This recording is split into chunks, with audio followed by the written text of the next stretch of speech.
Hey, this is John and Ben with Gate Leapers and Geek Exploration, the podcast, and we have something new and exciting to share with you. We made more comic book.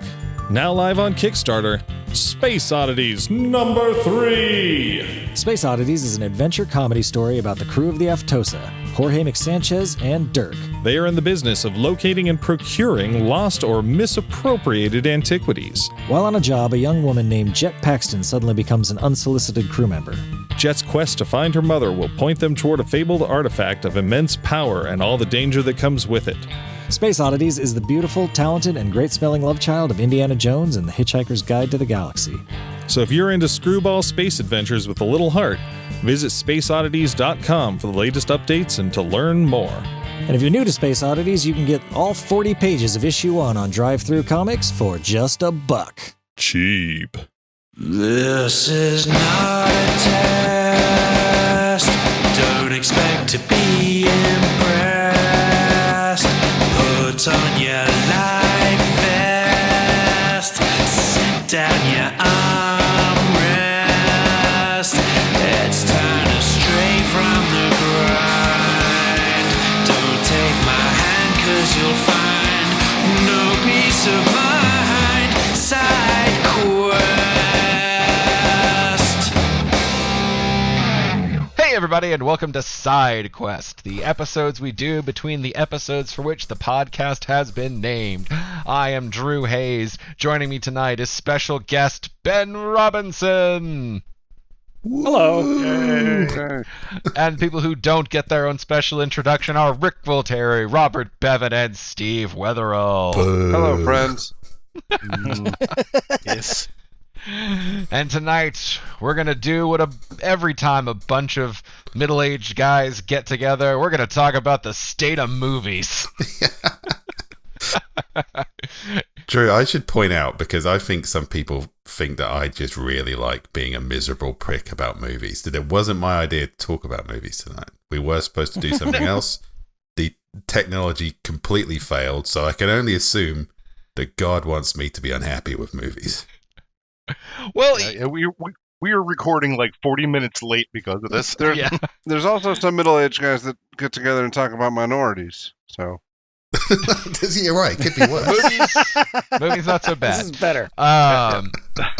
Different podcast. Yeah, the probably a bigger Patreon, unfortunately. Yeah. Oh God. Okay, so tonight, the impetus of this was a little bit that some of us saw Deadpool versus Wolverine. And that's not to say that we feel the need to drill down on that movie for an hour. But regardless of what you thought of it, the fact that it has been as successful as it has been under the Marvel banner at a time when Marvel is pretty thirsty for a hit, it's a significant moment in where we are in cinema, whether it be a peak or a valley overall. This is where we are and this is what is happening. So it's worth examining. And then we also have the fascinating events such as, I believe, Megalopolis, the big, it's Martin Scorsese, right? I'm not crazy. Yeah, I think so. The one he's been working on for like 20 years or something. Forever. Shit? Like self-financed it. Well, just today, there was a big scandal that broke because Lionsgate had to apologize. The trailer for Megalopolis they released featured a bunch of quotes from critics that were either A, made up, or B, misattributed and used entirely out of context. Isn't that most critical? Yeah, to give you a quick summation of it was trying to establish the narrative that people had always bet against Martin Scorsese on critical things. It was trying to say I think one of them was all substance over style, as if it had referenced The Godfather, but it was talking about Batman with Michael Keaton. And so so there were just all these different quotes that were just completely either not real or falsely attributed. Everybody knows that scrappy underdog Martin Scorsese. He's tried so many times, he's never quite had a hit. No, I think that's wildly misattributed. He's a fairly established guy. He must be fairly confident with his output by now. I mean, this is like his big thing. Like, I honestly, from the bottom of my heart, I don't think he gives a flying fuck what any critic or audience member thinks of it. Sure. I think he's like, I made this goddamn thing. I won. Maybe that's what he said. It's like, put some quotes in there. He's like, what kind of quotes? He's like, I don't give a shit. Maybe that's just where he is right now. Just make some shit up. Plug it into the AI. That's what we do these days, That's what you right? kids do, right? The idea that would happen to a Martin Scorsese film, it is sort of a bit like, holy fuck, where are we right now? Yeah, that doesn't happen by accident.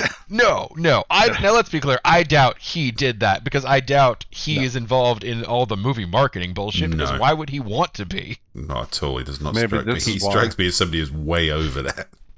Yeah. So, it was just, but yeah, some executive producer or marketing executive got the idea of like, all right, how do we sell people on the new Martin Scorsese film? You know what's happening? I haven't heard Megalopolis yet. My finger is not on the pulse. My finger, as always, is right up my ass. Yeah, I would not surprise. Which finger, so we know not to shake that hand. No, you didn't get to know that. That's It's a different one every Oh my week. god. Oh, hang on. We're all fucking idiots. It's Francis Ford Coppola. It's not Martin Scorsese. It's Francis fucking Ford Coppola. What's his weird Same fucking thing. name? yeah. Yeah. Well, Hey, same man, deal. You all blindly went along with my shit without checking for yourselves, motherfucker. This is my first That's, time that's, what hearing got, of that's it. what got him With into this mess attitude. in the first place. Fuck you, Martin Scorsese, for not making Megalopolis. Yeah. All right, Steve, cut all of the Scorsese talk. I think it's still relevant. The audience can just mentally replace the word in their head. I have faith in our audience. They're the I same also guy. don't think Francis Ford Coppola was fucking around with the marketing department. No, I No. don't. Yeah, that's But true. yeah, this is my first time hearing about it, so it worked. God, I hope Francis Ford Coppola is listening to this podcast at least the first 10 minutes and just like, I'm not Martin Scorsese. This is But why you I know hate what? marketing. I will parlay this into the point that Steve was making. It's not a great sign that we don't know who the fuck is making Megalopolis off the top of our head, because that should probably be the thrust of their marketing, is just Francis Ford Coppola. Hey, motherfucker, Yeah. it's Francis Ford Coppola. This guy, you know? But Yeah, Nicolas Cage's uncle made a movie. if they'd sold it like that, probably 90% of the Gen Z audience would have been, all right, the wacky guy has an uncle.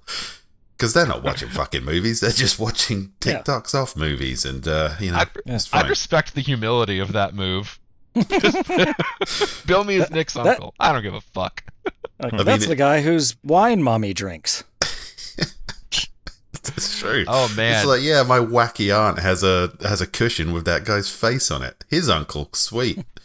That's how you hit the old lower than millennial target there. It's probably worth circling back just to touch on the fact that the underdog narrative is also fucking stupid for Francis Ford Coppola. In a perfect world, true, yes. But Yeah, the most near trouble film he probably had was Apocalypse Now. I mean, Heart's Darkness is a great fucking documentary of how what a shit show that thing was behind the scenes, but he fucking pulled it together. It worked in the end. you think that would have given some credit going forward, but here we are. I mean, he did get dogged for a long time because that took so long. That was the one thing, but they were like, again, Apocalypse when, Capella. exactly. And they felt really good. But I mean, about this that one joke. took him 20 years. Yeah, So, but I he mean, when hasn't he gotten any slam better in that dunked it, respect. that's sort of fuck you all. Apocalypse Now. I want to see every big director do this. I want Avatar 3 to come out and James Cameron be like, nobody likes me, but I made this film anyway. I mean, that's just Avatar 2. That's Avatar 2. I mean, when they Everybody- announced And he's Avatar right. Land at Disney World, what was the collective reaction? What? I liked Avatar, Why? but by the time Avatar 2 came out, I was like, what the blue cat people think? It's like, yeah, that was a meme for about 12 months. Everybody was having sex with blue cat people. We're done now. We've moved on. But no. It's worth noting, rolled on it has through. good critical praise, and it makes a lot of money, but it just doesn't exist culturally. Yeah. which is Yeah. fine. I mean, what does exist culturally, Drew? I mean, where Like, are we with that? Wolverine. I don't fucking Yeah. know. I mean, whether you like it or not, Deadpool has existed within our culture since that first one came out. I mean, obviously he existed long before that. Comics, blah blah blah. Yeah, We're on a timetable, everybody. Dead all right? medium, fuck We're, you. we're talking movies. We're going to go for movie time frames. Yeah, but I kind of get that. I mean, like 30 years later, or however long it is, I'm still quoting Jaws. I've never heard anybody quote Avatar. I wouldn't even be able to recognize it if they quoted Avatar. Was there any quotes in Avatar? Was there anything? I think somebody yawned. I'm the Avatar, motherfucker. We're gonna need a never saw bigger it. Avatar, yeah. Yeah. I mean, if I need an example of a really stupidly named plot device, I sometimes pull out Unobtainium. That's his Unobtainium. cultural That is it. Unobtainium. Oh god.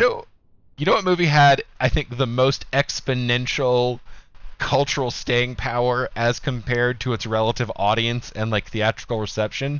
He-Man. Weekend at Masters of Doom. Bernie's. All right. No, okay. Right. Because that was going to be my second choice. if I tell all of you I'm Weekend at Bernieing somebody, you know I'm puppeting a dead body around. It's the only time we got Really? it. Like, how many people went to see Weekend at Bernie? I've used that exact phrase in one of my books. Yeah, Ratatouille tried to take it, but it's like, no, Ratatouille, they're alive. Weekend at Bernie's is still, they're dead. There's very important distinctions there. You can't Ratatouille a corpse. That's a Weekend at Bernie situation. And I love that there were sequels to Weekend at Bernie's too. Like, Wait, there was more than one? Yeah, there's a sequel. yeah, No, I I think- mean, I I think know there there was might be- Weekend at Bernie's too, but he said sequels. Like, there's a 3? I think there might be a but even the sequel, it's like this, like corpses rot. Yeah. Like a weekend. All right, that's kind of kinda believable. nasty. Hey, for a while. hey, they used magic. They covered their bases. My son looked that up this evening because I asked. He was talking about Weekend at Bernie's. I said, "What do they do about the rotting corpse?" He said, and he looked it Cultural up right impact, then and dude. there. He said, "Voodoo." It was voodoo, yeah. Yeah, Yep, that's voodoo. That was Sure, why the fuck not? yeah. well, because he danced every time he heard music. I remember that. I never saw it's great. the sequel. Oh, we should ATM the sequel. Yeah, we've definitely got to do that. That's culturally important. Yeah, I think Weekend at Bernie's 3 was just the director of Weekend at Bernie's 1 watching Weekend at Bernie's and talking over it in the ultimate kind of fuck you to the premise of the movie. It was both I mean, very he was meta- actually- have a mountain of cocaine to stay true to the Weekend at Bernie's vibe.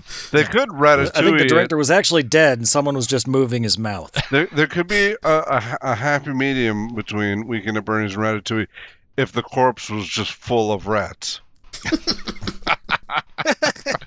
Oh god, no, you confused It's a the rat two. pinata.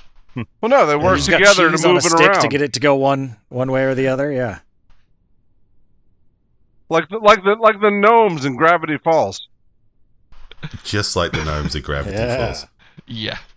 By which I mean movies about rat puppeted corpses. No, I miss the mid-budget comedy.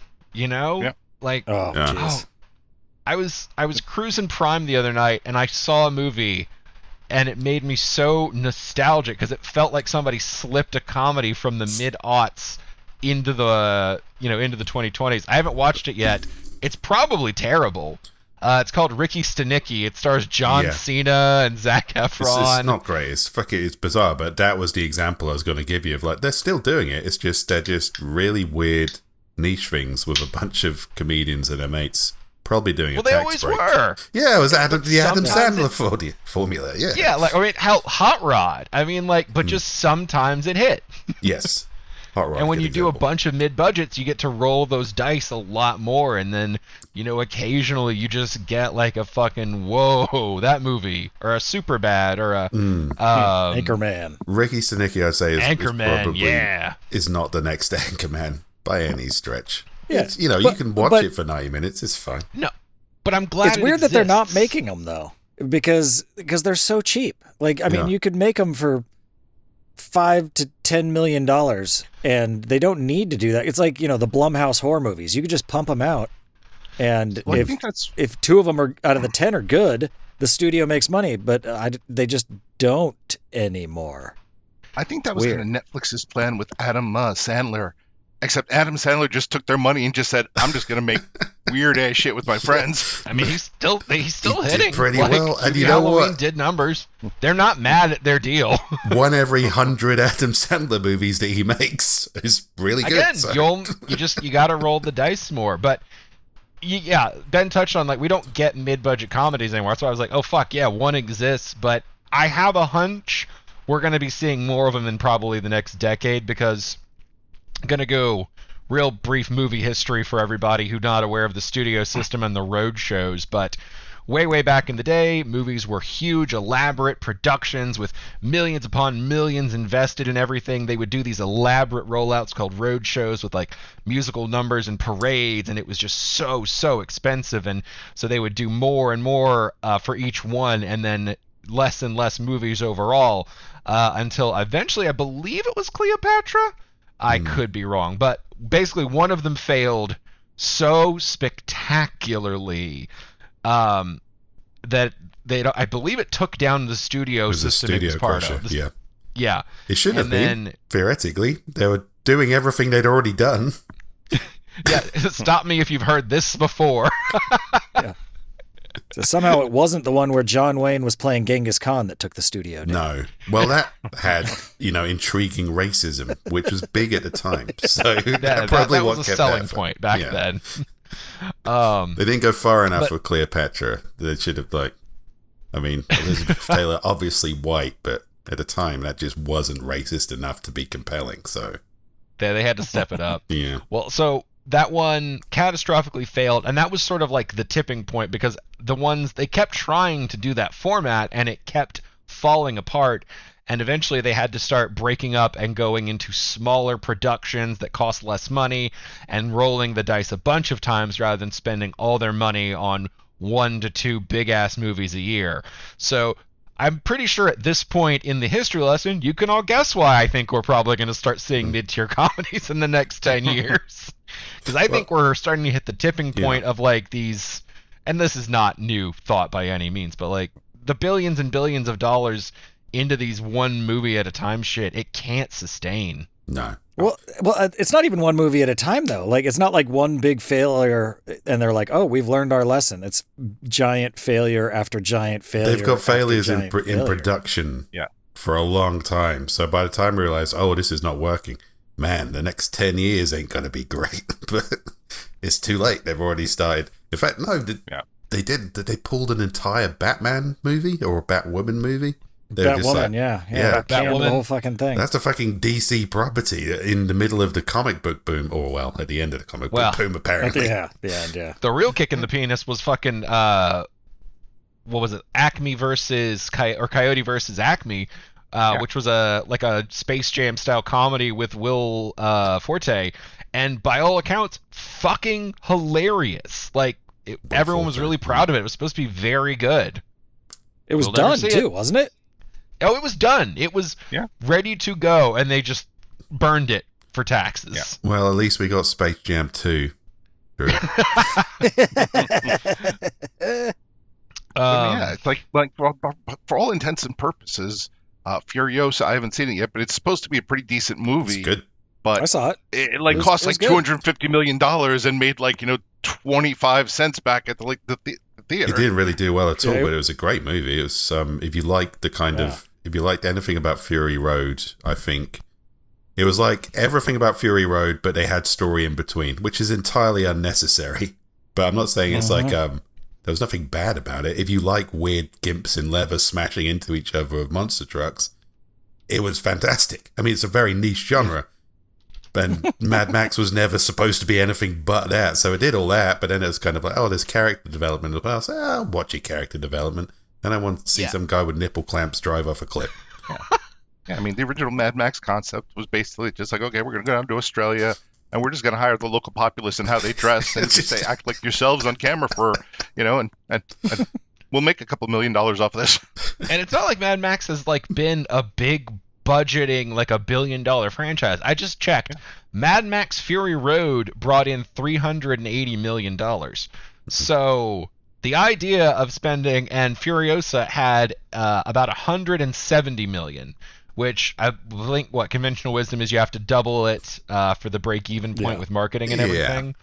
So that means that Furiosa had to do within $40 million of the best Mad Max.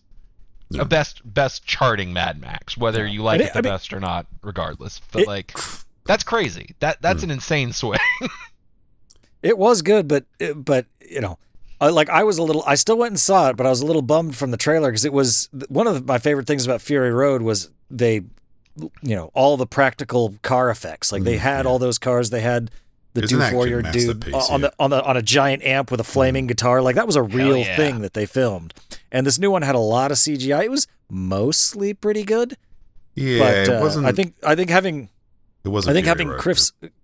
Yeah, having Chris Hemsworth with a fake nose, I don't think his insurance company would allow them to stick him on top of a car that was driving 60 miles an hour through the desert. I'm gonna unfairly blame Chris Hemsworth for that one. He was great in the movie, but you got to be in a Mad Max movie. I want to see your head inches from a spinning tire, or get the fuck out. So I feel like Steve's just carrying the Ghostbusters grudge at Chris Hemsworth still. No, I've forgiven him for that movie. I just haven't forgiven the audience for that movie. You know who you are. I mean, that's another one. I mean, Frozen Empire was like in the theaters and then gone. I watched it recently, and kind of, I would probably say it's pretty close to quality to 2016. Here's the thing. Really? I have not seen it yet. I'm glad I didn't go see that in the theater. Yeah. We shouldn't be spending $1 billion on, that killed 90 minutes. I mean, I can kill 90 minutes a lot cheaper than that. Yeah, like, some of these movies absolutely probably could have been made for, I don't know, $100 million instead of 180. Or, hell, maybe chop them on down to 50. Maybe not like the action-heavy ones where you want the practical effects, but if you're not even spending that money on practical effects, what the fuck is the point? Did you guys see Godzilla -1? Ooh, not yet, but I've heard it's good. Yeah, it's brilliant. I mean, there are some... You're probably going to talk about the budget, right? Because it was made for like $5 or something. I don't know. Not $5. It was. But... I mean, I can't remember what it was. I was trying to Google it real quick, but apparently, I think they said 15 million. There were a couple of effects where I was like, that's a little doesn't look great. But the storytelling was so great and the film craft was so great. You don't give a shit. It was. You don't need to throw $1 billion at this shit. Well, because you watch a $250 or $400 million Disney movie and you still have that same, that was a little weak. That's true, actually. There's been Well, yeah, it's like that. Well, that's the thing, because Disney's been overworking their effects people, to like the bone. We're reaching that point where it's like, okay, the Avengers going back 10 or 15 years when it came out had really great effects, and then I'm like looking at like some of the more recent stuff, and I'm like, this is like a high budget cartoon. No, it's because all the effects companies back then, they were like, we basically want visual miracles from you. And you know what? We can do that. And here's the cost. They were like, no. And all those effect companies got fucking tanked. And now we've got basically people with MS Paint.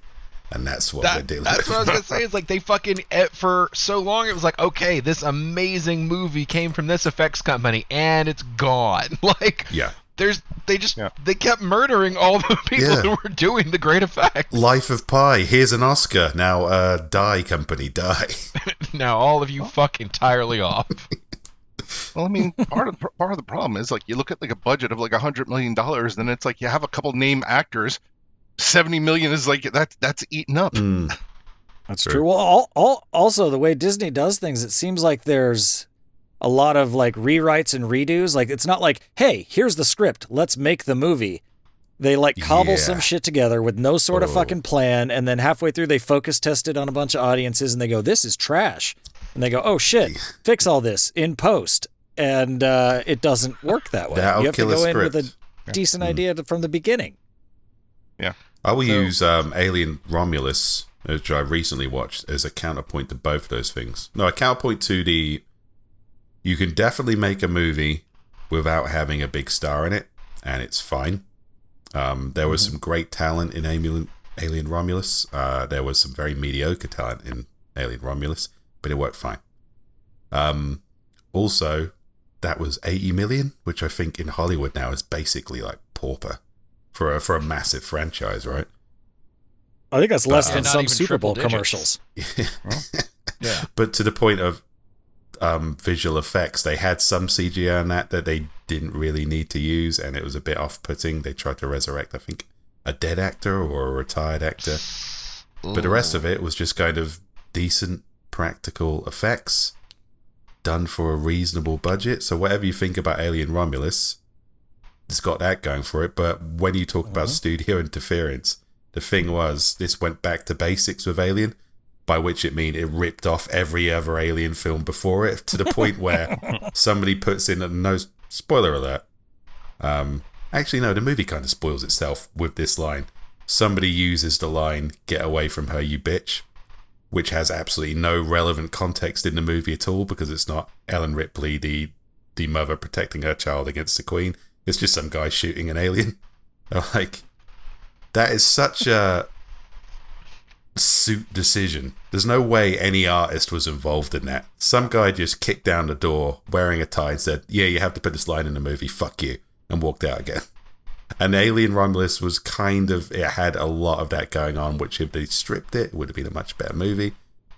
Still a good movie, I enjoyed it, but and also it was made on 80 million, which is an encouraging downward trend for these people kind of gambling on stuff. Franchises love to grave rob what has come before. I mean, what is it? By like the fourth Pirates movie, every joke was, why is the rum gone? It's okay, we get it. Yeah, it's not funny anymore. Yeah, there's a difference between like a repetition and and drilling a joke to death. I was gonna toss out to Ben. I do have one fun example of you can find it in post. It's not easy. There are people who built their careers on it. Oh yeah. Most famously was the guy who edited Caddyshack. Because if y'all don't know, I don't know the last time you watched Caddyshack. You remember that? And it's okay if you don't, because most people don't. There's a caddy in that. It's like a young kid out of college who's like trying to hook up with one of the golf ladies. Entirely forgettable. Was the original star of the movie. Like the original Caddyshack was following these caddies around, like on their summer break, like Young Love, dumb kind of like screwball thing like that. Not screwball, like sort of more that sort of Gentle shit. sex comedy. No, because that's Like that gives it too much Porky's on a credit, golf course? unfortunately. Because all of the golfers were brought in to be the comedic balance to it, because that was supposed to be more like a heartfelt, like Oh, right, I don't know, I coming see. of age shit story. And Fuck that. and then they got it, and they were like, "Oh, this is dog shit. We can't use almost any of this." And so the guy recut it so it was a story about the comedic guys that they'd had just to be filling in. So they just used fucking everything. Well, I mean, same thing with like Star Wars supposedly was saved in post. I mean, like, you can do it, but like, you have to have some people with like vision, and that's not what Disney does. Yeah. I don't think Star Wars. bring I think Star Wars. Everybody talks about it being saved in post. I don't think it was as dramatic as that. It just had a good editor, which most movies do. But speaking of franchises robbing from themselves, we're saying that's a bad thing. But we're hoping talking about Wolverine and Deadpool, and that's like one of the big selling points, right? It's just basically not even robbing from itself, just robbing from every comic book movie. And even some comic book movies that didn't actually happen. I think, other than the violence, I think that is its only selling point. Let's slide into the Wolverine and Deadpool. Minor spoiler alert if you haven't seen this one. It is out, but honestly, Disney has spoiled the shit out of this with their promoing at this point. Exactly. So, I haven't seen it. I feel like I've seen it. I feel like I'm not the biggest of the Deadpool fans. I enjoy the movies just fine. It's not like oh shit, I gotta go out as soon as they hit. But I like a comedy. But I really liked the way they used nostalgia in that one. Both to kind of acknowledge like the fuck ups of what had come before and the unsung glory of what had come before. Of like, because some of those characters got buried in a way that they didn't necessarily deserve. And I thought choosing to focus on the ones that didn't get cool send-offs was, I don't know, I thought that was a take that made sense. It was wielding nostalgia in a more considered way. It's kind of its time, a useful kind of rebuttal to the way the entire kind of comic book movie ship has been going down in chaotic flames ever since sort of the end of the good Marvel run, let's say. I mean, Endgame really was the end. Yes, it was. Yeah. We could have just ended it there. We didn't. It's been a bizarre spiral since. Some good movies, definitely. But yeah, I thought from what I've seen, it's like that was kind of maybe a commentary that needed to happen in a way. So again, I think it says to me, because I always complain about these people robbing from corpses, like a bunch of coked up vultures, but it's when somebody says, we always get the question like, oh, what tropes do you hate as an author? It's like, there's no such thing as a bad trope. It's just how you use it. And yeah, so even though I continually bitch about things robbing from the grave, I quite liked Alien Romulus, and I imagine I'll like Wolverine and Deadpool once I see it properly. Yeah, well, one thing is, like, the robbing from the grave, like also there's setting expectations, and Wolverine Deadpool, won't spoil it, but literally the opening scene hits the nail on the head with grave robbing, and pretty much sets the tone for that. So there's also that expectation, like, as opposed to say throwing a line like, get away from her, bitch, just out of nowhere. Yeah. There is that setting of expectations, and while narratively Wolverine Deadpool is just a complete fucking mess, do not try to think during this movie. That's not what I'm there for. It was still a lot of fun. And I will say, yes, definitely the plot could use a rework, but I thought they structured the emotional threads very well. Like, that suit could have been a one-off, it could have been a background joke. To tether it into a character moment and have, like, the gradual reveal mean something and, like, put some pathos behind it, because that is so frequently a thing that we criticize the Disney and Marvel formula for, is cutting the pathos out constantly of being like, all right, heavy moment, silly joke. I think that probably, it's weird to say, but Deadpool and Wolverine probably did the best job of a Marvel movie in a while of letting big moments feel like a heavy moment. You got to give Ryan Reynolds credit for that, because he's uber, look at me, I'm sarcastic millennial heartthrob. That's his entire shtick. But yeah, he took Deadpool seriously. I mean, it's not a serious character at all, but he's very passionate about the character and has been very good about kind of respecting a character that his only purpose in the comics is to kind of, I guess, disrespect the entire medium. Yeah, he's done really well with that, I think. Like, the first Deadpool movie did have some decent emotional threads. The second one, not as much, but still very much cared about the characters and the world he lived in. So, yeah, that doesn't surprise me. Yeah, whereas, it had a paper-thin plot. Just to button on that, because that sounded too positive. A lot of Marvel movies are like, okay, this is a person from the comic. We'll get somebody to play this character. I don't give a shit about anything else. These people will just eat it up. Put a cape on the screen. Fuck them. Yeah. It like, the plot was pretty paper thin. Like, it was basically a vehicle to get to the next thing, the next joke, the next action sequence, the next cameo reveal, really, because there was a lot of those. But it was still, like, character-wise, it was still better written than a lot of the Marvel stuff of late, because it did the characters, well, most of them had at least a little bit of depth to them. But the movie was a lot of fun. I would definitely recommend seeing it. I don't think I ever need to watch it again, though.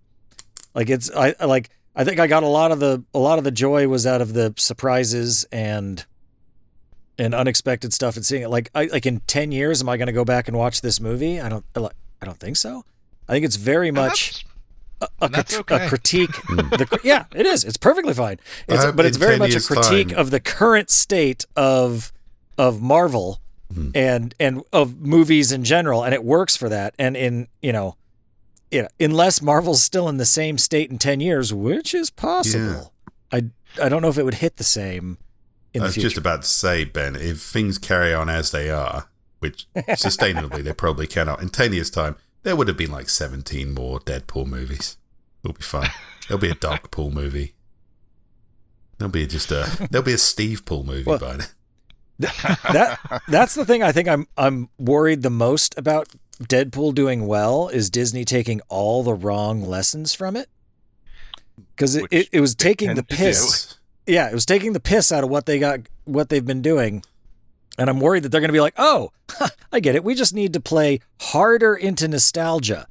And some suit is going to orchestrate a bunch of just absolute nostalgia bait trash. And that idea was immediately reinforced when they announced Robert Downey Jr. as Dr. fucking Doom. I'm pretty sure that was in the works before Deadpool and Wolverine, but I'm sure it was. But I came out of the movie thinking like, hey, maybe this is a hopeful future for Marvel, and then like 2 days later they announced that. It was like, nope. That announcement does have all the hallmarks of somebody not really understanding things. It's like, well, why did they like the old movies? Was it Robert Downey Jr.? It's like, yeah, that's a part of it, but also, you used to give a fuck back then. You had somebody. You used to set up whole movie, like multiple movies for characters to establish them and make us care about them and flesh them out. And like now they're just doing what DC did when DC was trying to catch them, which is just blasting through the introduction shit like it doesn't matter, so they can get to the. They've forgotten that like, if a movie is a cake. Some of the parts are icing and some are the actual cake. And I know icing is sweet and we like it. Yeah. But if you don't have cake in there, it's just all it's icing. just a big pile of goo. Like they broke the mold with they broke the mold purposely, I guess, with Spider-Man Homecoming, as opposed to making an origin film. It was kind of like already like Spider-Man in progress. And that was cool, but it seems like they're kind of going that route now for everything. And it's like, no. Some of these origin stories are pretty important. Yeah. Because yes, we do want to get to know the characters. We want to see what makes them tick. And I'll be the first to admit, like, Iron Man 3, which is pretty much Iron Man without Iron Man, is my least favorite of the three. I still want superheroes. I didn't like the first Thor movie because I don't want to see just Chris Hemsworth. I want to see like lightning and like, shit. But at the same time, just basically saying, oh, well, like, this hero's been around for ages. We're just going to jump in. That worked once, but you can't, that's not a really, you want to keep going to. And even for Spider-Man, that was the third fucking Spider-Man in like 20 years. Like, that origin story had been covered. Yeah. Yeah, you got to do it with the right character. Like, Spider-Man's a phenom. Like, people know who Spider-Man is. People know who Batman is. People know who Superman is. People do not know who Miss Marvel is, or there's a big pile of dead Uncle Bens. Yes. Yeah, this is foundational. You got a big foundation throw of them dead in the Uncle pile Bens. of Bens in the middle of the multiverse. You need a character, not a costume. Basically, you can't just go, oh, we can't just rip something from a comic page and go, the nerds will like this, right? Yeah. And they try to do that a lot. So, like, Marvel has to know they're in trouble, right? They've seen the box offices. Yeah, if Disney's learned anything about nerds, they will not like it. Like, they are the most critical motherfuckers you're going to find. Like, you can't just throw service at nerds. Like, they will eat you alive. It's kind of like with the live action of The Lion King. I always thought that movie probably made enough money to power a small country. Most of these movies probably do. But it's like they said, it's like, oh, remember The Lion King? People really liked that. What did they like about it? I guess they liked animals. We'll just give them more realistic animals. And you're like, no, you fucked this now. This looks weird and horrible, and I don't like it. It's one of the few places where Disney is consistently making money, though, is on these weird live action remakes, I gotta say in quotes, because there's nothing live action about them. They're all 100% Yeah, it's all animated. CGI. It's just, And I feel like they're starting to get diminishing returns on that because they've been slowing up. Now, whether that's because they're running out of properties or the money's not flowing like it used to is... Yeah, and I wonder how they're doing with, like, Lion King, like, figurines and stuff were probably selling in Disneyland for decades after the movie, but this live action shit, I'm like, I want a cuddly toy of that. That's weird. I bet there's no way there's merch for that shit. Like, it's got to be all the vintage. Yeah, it'll be all the ones with character. And I don't know if you guys have seen it, but apparently they're doing a prequel to the live action Lion King now, based on whatever what was his dad's name? Mufasa. Mustafa. Yeah, they're doing a Mufasa movie, and I saw when I went to go see Wolverine and Deadpool, they had a trailer for it, and I'm sitting there going, why does this need to be a thing? No. Literally, why does this need to be a thing? It's a story about CGI lions. We don't need more of this in our universe. Hamlet 2, the origin of Hamlet's dad. Yeah, unless like Mufasa got kidnapped by aliens and fought in a galactic war, then I want to see that. If you last Starfighter Mufasa, weird. I will watch that fucking movie.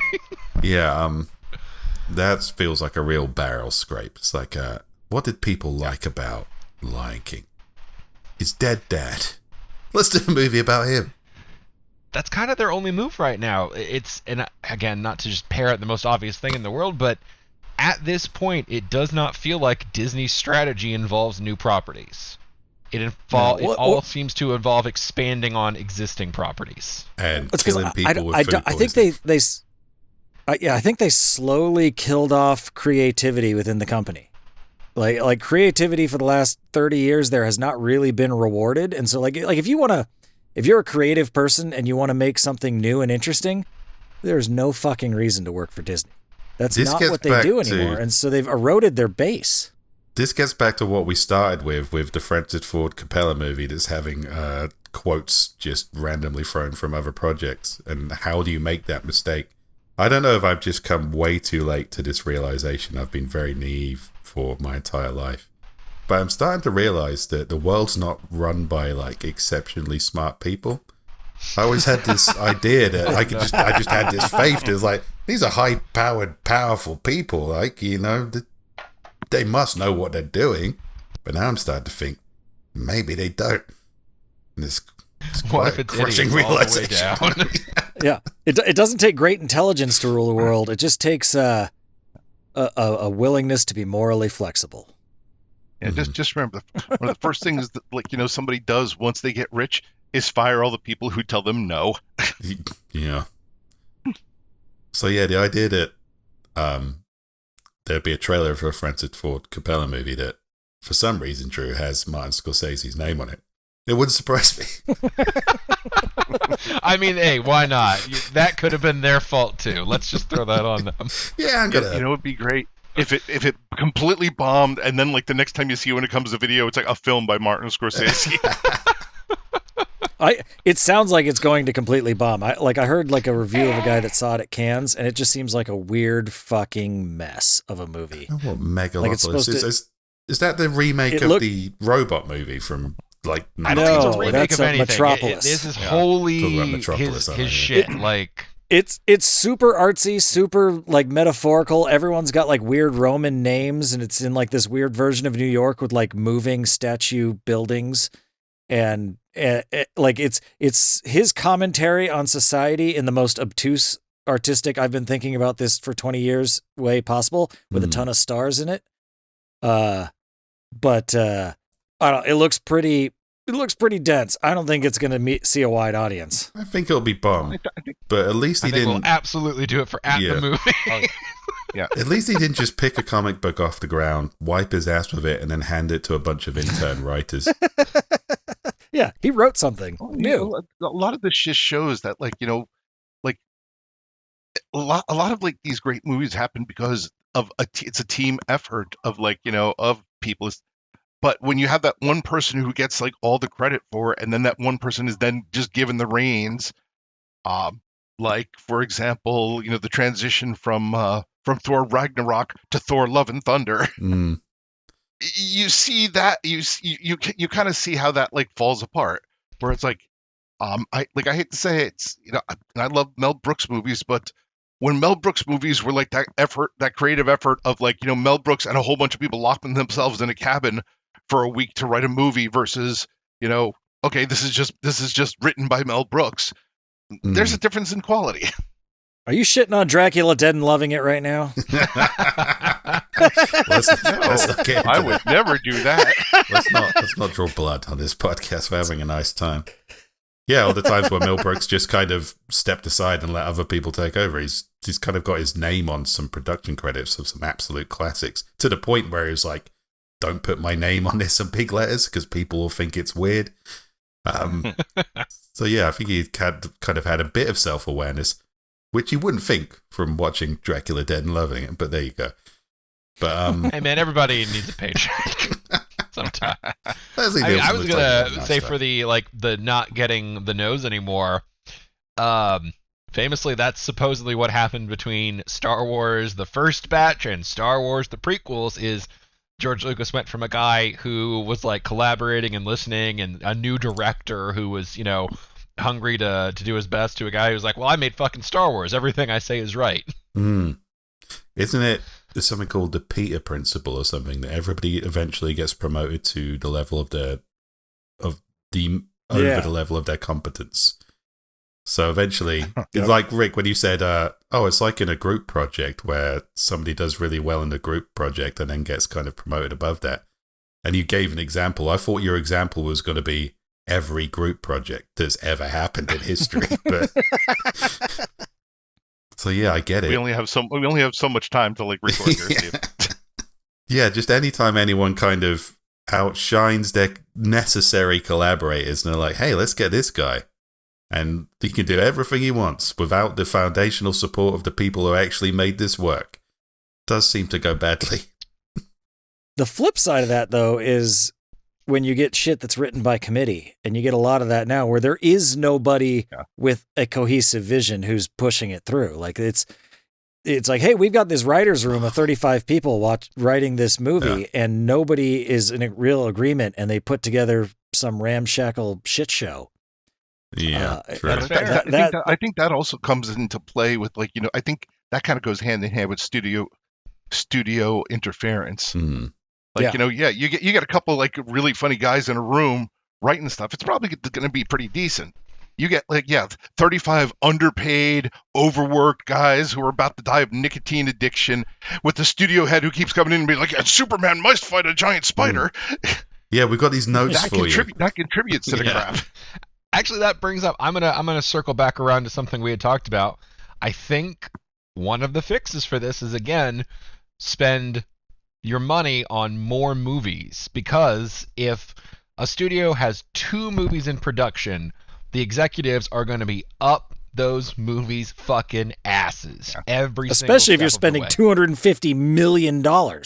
Yeah, per movie. So now let's take that $500 million. Let's say they're making 50 $10 million movies. Now they're getting dailies. They're able to keep an eye on things, but there's no way they've got their finger on the pulse of 50 fucking movies. That's too much. So now you've got some oversight to make sure nobody's spending all the budget on cocaine, but there's too much for them to be jamming their hands into shit that doesn't need to be jammed into. Yeah. Makes sense. Yeah. Hopefully they're listening. No. I know, right? God. That's all you have to do, Hollywood, is just give up your power, spend less money, buy less cocaine. That's not going to happen. Easy sell. We're fucked. No. Yeah. A24 is one of those studios, like when I see something coming out from A24, I'm like, okay, I will consider it. It's There's like a they're not all chance. winners. But they're doing interesting shit, and it's not it's not formulaic. It's not a bunch of fucking franchise bullshit. Like, they're doing unique things. Doesn't always work, but I'm excited to see it. I'm like, swings. okay, I might check that out. Yeah. Like I've got some faith in that. Experiments fail sometimes. You have to be okay with that. But that's how I feel about Blumhouse. It's like I haven't liked everything they've done, but I've been like, okay, I get what you're going for. I don't think they've liked everything they've done. I think that's the whole point, is they're throwing, they're like, hey, we can make 10 $5 million movies a year, and if one of them does $50 million, we win. Yeah, I think it's kind of like they'll think, people like scary dolls, right? Let's do a scary doll movie. And somebody will be like, does it have to be good? No, just make a scary doll movie. And if it's good, they come great. back, it has to be fun. Yes, it's I'm perfectly honest, I kind of like when unnecessary sequels or like remakes fail, because basically they're throwing a bunch of money behind something that they're like, oh, this will 100% make us money. So it's almost kind of like, kind of like okay, did you learn a lesson from this? And of course the answer is no. But I'm waiting for a crash, man. Yeah. That's why Alien Romulus is quite interesting, because 80 million for an Alien movie, not that much.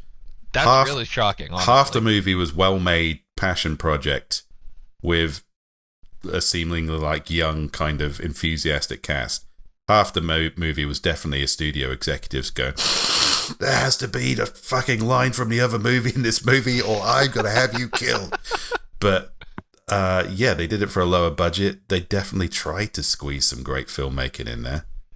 So that's maybe we're at a tipping point. If it wasn't so damn expensive to make movies, like even a small production is like if, I mean, you guys made a movie, you know how fucking expensive it is. Shingles, the movie definitely did not have a budget of 80 million. Exactly. But the budget it did have, like, it's a lot. Like, it's not like the kind of thing that you can, do in your backyard and it's gotten closer. But we had to Indiegogo fund that. That got made by the generosity of the fans. Yes, exactly. And like, you need to, if you want to make something ambitious in any sense, you need to sell it to a studio of some sort. Like you've got to get someone to invest some money in it. Like if you want to make a proper like theater worthy movie, you're going to need at least $10 million, and that's not easy to come up with. Or we need to have more fans. Yeah, we don't need a studio. We just need more people who want to see us do dumb shit. Yes. I think that's the future. But yeah, you're right. That's certainly one avenue, yes. I mean, the crowdfunding thing worked. I mean, you guys got a movie made, which is fucking mind-boggling. Like, that's fucking rad. Like, and the honestly, idea that Steve you could Brzezinski reach did out to amazing people. work with the budget he had. Yeah. He did, yeah. Although, just for record, I think he did film a few scenes in his backyard. Yes, absolutely true. Fuck yeah. He used a couple of people's backyards. Yeah, I know. But yeah, it's cool that that's possible now. That you could, that you can reach out to people directly who are sick of bullshit and get something. I think it's always been possible. There's always been indie filmmaking. There's always been low budget filmmaking. I mean, the whole reason The Asylum exists is to look and say, hey, that's a big budget movie. We can make it for 1/1000th of the cost and make it suck, but it'll still make back its money for us. People, they still had a platform. I think the platform's the main part of it. But you think about it, all these kind of again, I talk about Gen Z a lot. They're not really watching movies; they're watching influencers, which is terrible. But surely one of those influencers could say, "Hey, you know what? I'm going to make a movie. Each of you give me 50 cents, and I'll make the most expensive movie about bullshit that was ever made." They're just, I guess it's easier just to, I don't know, fart on camera or whatever they do. If only it was that interesting. Yeah. Hell, if I could fart on camera for that much money, and I know from experience I can't. So, it's just bitterness talking here. I don't remember that video. To be fair, I watched a guy fart on camera today. It was an instructional video of how to capture a pure fart. Nice. Yeah. The internet's great when you think about it. But, and also terrible. Yeah, also terrible. But I agree with Drew. I don't know where the movie system is going. I don't know if this is kind of like we're seeing a studio collapse now. Probably, I'd imagine. I think the days of spending $200 million on something with zero fucking substance is maybe not over, but certainly winding down. I feel they have to, right? Yeah, you'd think so. Well, here's the thing. They're a bunch of ignorant fucks. So the thing that I worry about here is that the lesson they're going to take from that is like, hey, don't spend $250 million on something with no substance. It's all right. Don't spend $250 million on a comic book movie with no substance. but let's spend $250 million on a video game movie with no substance. Like that was the problem. People are done with superheroes. Like, no, you dumb motherfuckers.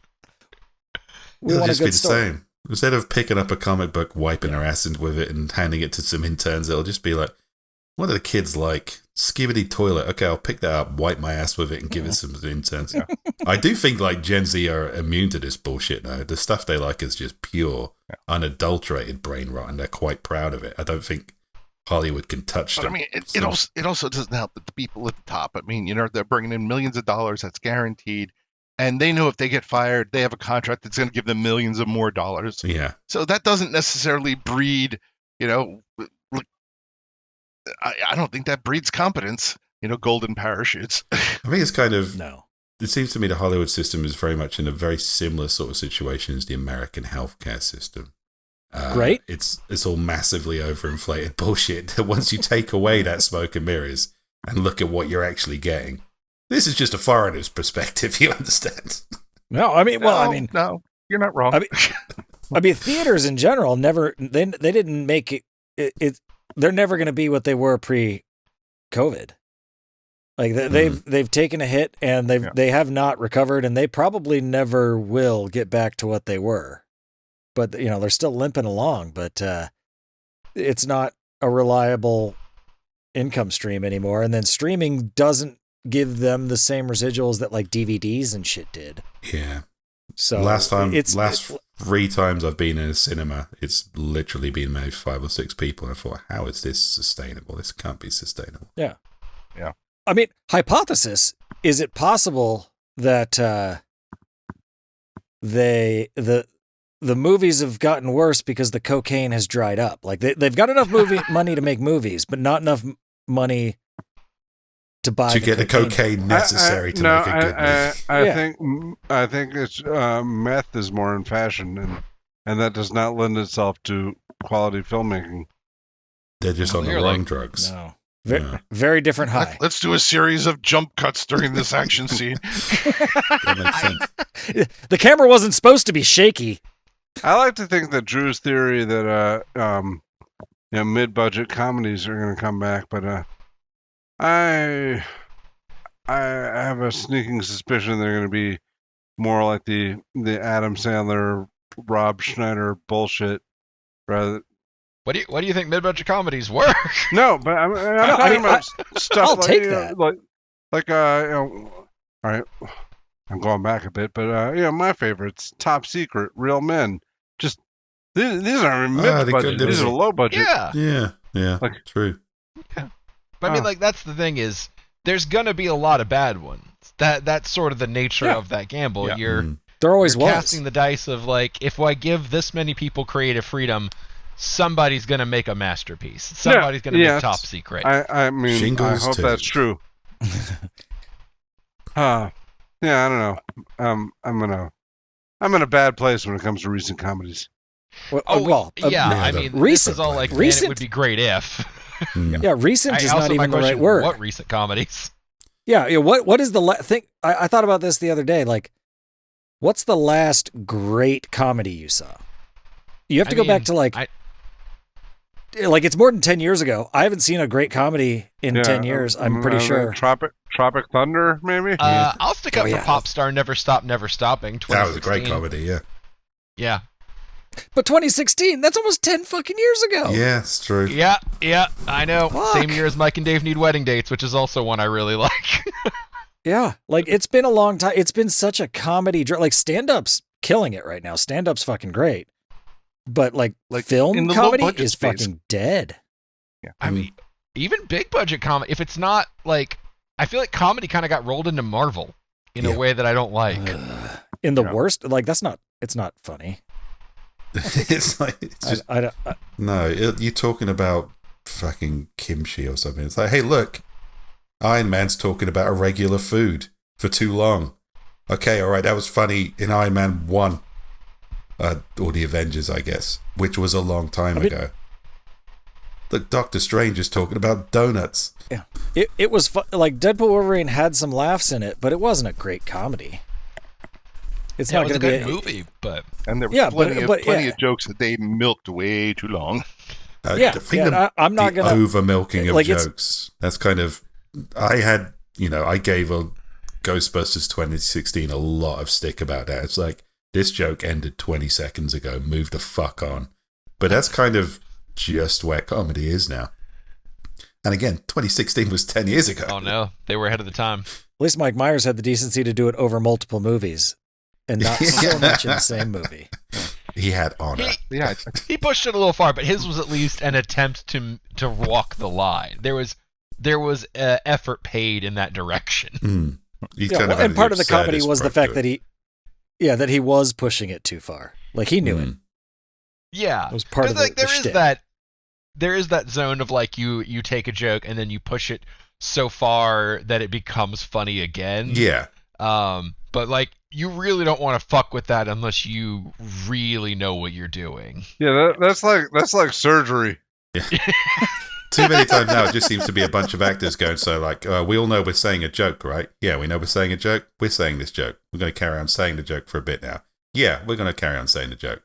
And about maybe 10 seconds too long of that, where I'm just like, yeah, I understand it's a joke, but you move the fuck on. Come on.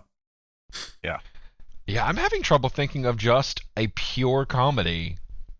Like any, not mid, not high, not low, any. There's probably loads of them on Netflix. in the low budget space, I think there's plenty of stuff there. But like Is there we're talking streaming. We're not talking. Send me a list, please. I would love to watch these great low budget comedies that, like, if they're out there, I want them. That's the thing, because it's streaming, I feel like there is, but maybe I'm just watching things from the past and getting confused. I don't know. That's what I'm trying to think. There's like Palm Springs was time travel. I was and drama. thinking Like, about again, that, yeah. funny, Well, but not. I mean, come on. We discovered. Okay, we didn't discover it, but when we did an ATM, of like Carousel. Yeah, true. oh yeah, but that's horror. But it's comedy too. But it's not pure comedy. It's horror comedy, but I mean, I would describe the murderous or the murderous carousel horse movie as horror slasher first comedy. Yeah, I guess so. Yeah, I mean, it uses the horror framework more than, I guess, a comedy framework. It's a horror with jokes. But, now, there's absolutely low budget horror comedy. That is, I will give you that, Rick. That shit is in abundance. true. Well, because it's a good vehicle because you can use the comedy to cover for the low budget because you're self-aware of that's your sort of budgetary Steve Zisske's sweet spot. Yeah. Yeah, And horror is just one of the genres you can do low budget for some reason, and the audience is okay with it. Actually, I have an example, and a lot of people hated this movie, but I liked it. Argyle. Oh, I didn't see it. Was it good? I didn't see that I mean, either. I'm assuming you're saying it was. I went into it with really low expectations I don't know because what it everybody is. said it sucked, and I watched it, and I was like, "This is pretty good." I watched it. I was drunk. I probably shouldn't have been as angry at the movie as I was. That might have been on me. But I do agree. It was definitely kind of like a referential kind of action comedy, but a lot of it was just kind of like bubblegum action. Listen, I've never heard of this movie. Tell me, it's a story about the limo driver from Die Hard. That would If have made only. it so much better. I'm surprised they haven't made that movie. Yeah. If they replaced the cat in the trailers with the limo driver from Die Hard, I would have been there. Oh, maybe that's what we need to start doing. Just replace a cat with a human being.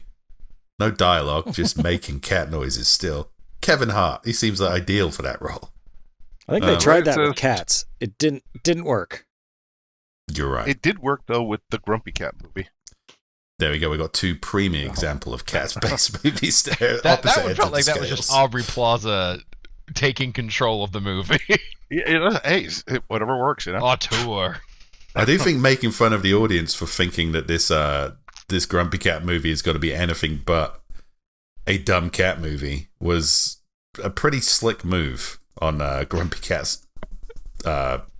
But I don't know if making fun of the audience means it's a comedy or if you're the butt of the joke. Is that? Yeah, I guess so. I felt bad watching it, is what I'm saying. Yeah. But I don't like the being fact that outwitted we're by a having to fight CGI this cat. hard to think of comedies over the course of a decade is not a great sign. And we're talking about lots you're of right. different comedies, but what you're talking about is the mid-budget comedy, and I know exactly what you mean. The Ricky Stenicki. I mean, Yeah. I hate to say it, but that is the most modern Yeah, one exactly. I've found. Like, I haven't watched it Yeah. yet, but just it exists. Yeah, like it used to be like, a couple times a year you get like a John Candy comedy or something. Yeah. Yeah, you get like Yeah. Sisters or fucking. Was that one after Popstar? We don't have the environment that's bubbling up an Anchorman every 5 years, like some Right. kind We're of not taking those. No. We're not taking the swings. some game-changing, quotable comedy that annoying office people are going to be quoting for the next 10 years. Okay, now you're selling me on no more comedy. It's necessary, Drew. It's necessary for the environment.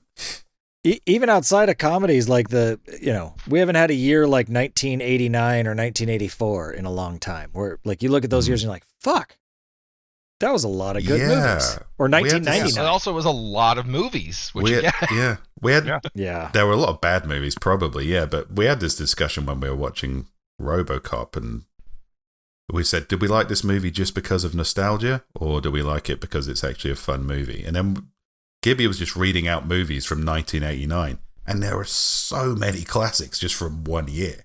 Like, you would have been absolutely spoilt from choice if you had to pick one movie from that year. And I think it's not nostalgia. There was just something in the zeitgeist and something in the system at the time that was just churning out a lot of memorable bullshit. But I definitely don't think we're in that situation now. Either that or we're just old men yelling at clouds, and I don't know. But like, I don't feel like it's the kids these children days who are are like, wrong. this was a great year for movies. Like, I don't think anyone's like, I don't even think they're excited about these years. I don't think the kids these days are even watching movies. They're watching Skidooby Toilet, and I don't understand it. I don't want to understand it. I'm glad they're happy, and as long as they keep away from me. But no, I don't think they're lamenting the fact that they don't have their generation's Anchorman, because their generation's Anchorman is going to be some prick on TikTok speaking in a language that sounds like English, but I don't understand. I think I'd have to pay my daughter to watch movies with me. It's frustrating. We should point out, I mentioned earlier that comic books are a dead medium. Of course they're not. You can go to Space Oddities free Kickstarter right now. You absolutely should. Support great art, support great artists. Ben Robertson, thank you again for joining us to bitch about movies. Yeah, oh yeah. I can bitch about movies all day long. That will never die. Yeah, I mean, if the audience wants to pretend that while we're not recording this podcast, we're still just really unhappy about movies, they can do that. It's not hard to picture for Steve. Yeah.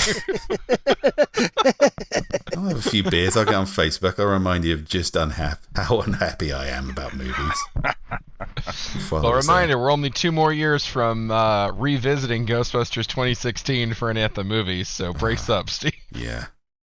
10-year Hell, in 2 years, edition. They might make a sequel to that movie. Bring all the ladies back and Great. just make your day, Steve. Or they might make a remake. Reboot it. Apparently, Whoa. it sounds like Frozen Empire sucks too, so maybe Yeah. we'll just do Yeah. that one. Man, what if they made Like- a Ghostbuster movie with all dudes? Just go full circle. All right, everybody. Thank you for joining us on this episode of SideQuest, and thank you again to Ben Robinson for joining us. I have been Drew Hayes, joined by Rick Gualtieri, Steve Wetherill, and Robert Bevan. Until next time, bye. Bye. Bye, friends.